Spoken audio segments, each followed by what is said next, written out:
A number of years ago, the Central Bank of the United States, the Federal Reserve, produced a document entitled Modern Money Mechanics.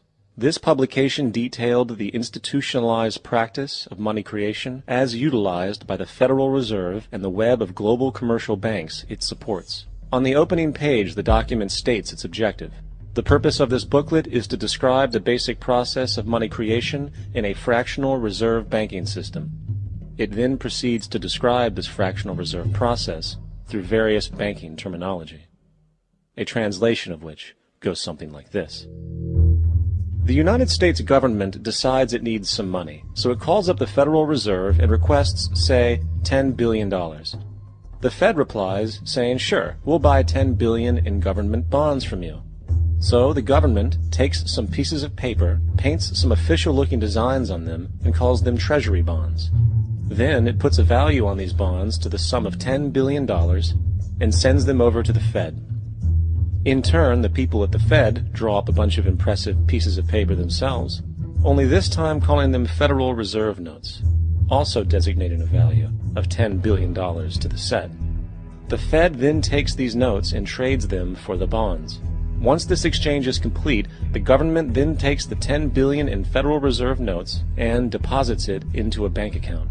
And upon this deposit, the paper notes officially become legal tender money, adding $10 billion to the U.S. money supply. And there it is. $10 billion in new money has been created. Of course, this example is a generalization, for, in reality, this transaction would occur electronically, with no paper used at all. In fact, only 3% of the U.S. money supply exists in physical currency. The other 97% essentially exists in computers alone.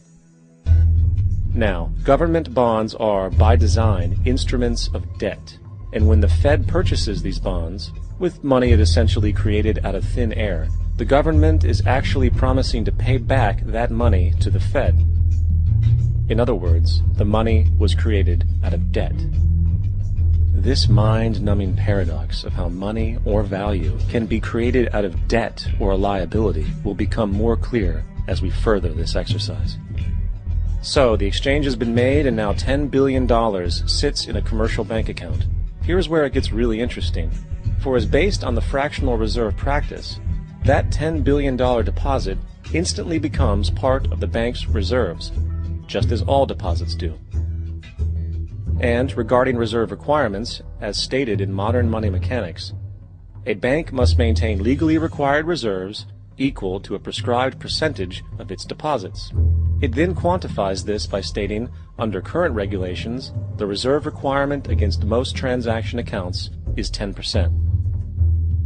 This means that with a $10 billion deposit, 10% or $1 billion is held as the required reserve, while the other $9 billion is considered an excessive reserve and can be used as the basis for new loans.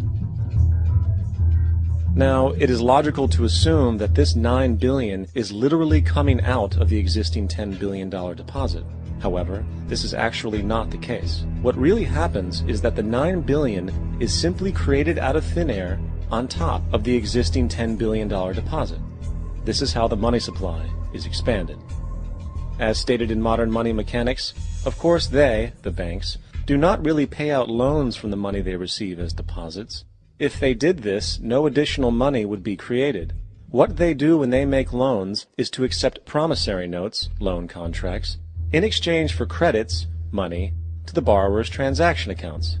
In other words, the $9 billion can be created out of nothing simply because there is a demand for such a loan and that there is a $10 billion deposit to satisfy the reserve requirements. Now, let's assume that somebody walks into this bank and borrows the newly available $9 billion.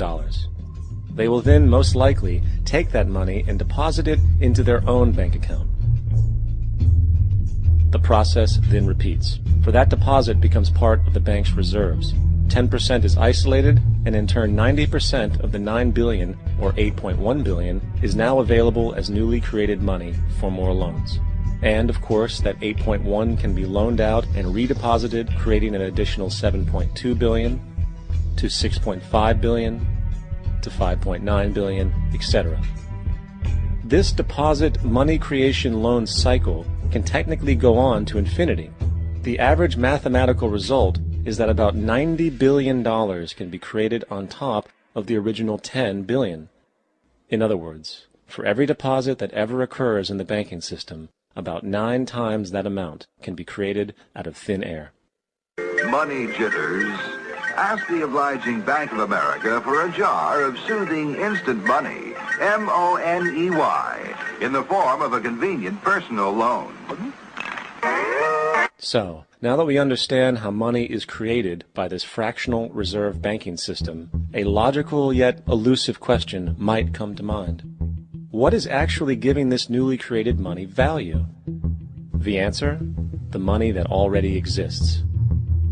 The new money essentially steals value from the existing money supply. For the total pool of money is being increased irrespective to demand for goods and services.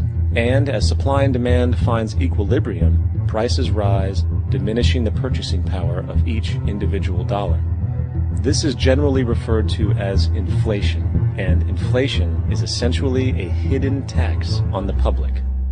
What is the advice that you generally get? And that is inflate the currency. They don't say debase the currency. They don't say devalue the currency. They don't say cheat the people who are saved. They say lower the interest rates. The real deception is when we distort the value of money. When we create money out of thin air, we have no savings, and yet there's so-called capital. So my question boils down to this: how in the world can we expect to solve the problems of inflation, that is, the increase in the supply of money, with more inflation? Of course, it can't. The fractional reserve system of monetary expansion is inherently inflationary. For the act of expanding the money supply, without there being a proportional expansion of goods and services in the economy, will always debase a currency. In fact, a quick glance at the historical values of the US dollar versus the money supply reflects this point definitively, for the inverse relationship is obvious. $1 in 1913 required $21.60 in 2007 to match value. That is a 96% devaluation since the Federal Reserve came into existence. Now, if this reality of inherent and perpetual inflation seems absurd and economically self-defeating, hold that thought, for absurdity is an understatement in regard to how our financial system really operates. For in our financial system, money is debt, and debt is money. Here is a chart of the U.S. money supply from 1950 to 2006. Here is a chart of the U.S. national debt for the same period. How interesting it is that the trends are virtually the same. For the more money there is, the more debt there is. The more debt there is, the more money there is. To put it a different way, every single dollar in your wallet is owed to somebody by somebody. For remember, the only way the money can come into existence is from loans. Therefore, if everyone in the country were able to pay off all debts, including the government, there would not be $1 in circulation.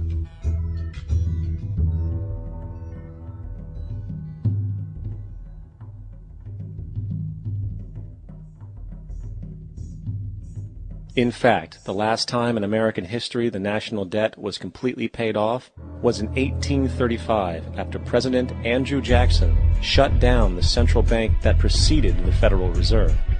In fact, Jackson's entire political platform essentially revolved around his commitment to shut down the central bank, stating at one point, "The bold efforts the present bank has made to control the government are but premonitions of the fate that awaits the American people should they be deluded into a perpetuation of this institution or the establishment of another like it."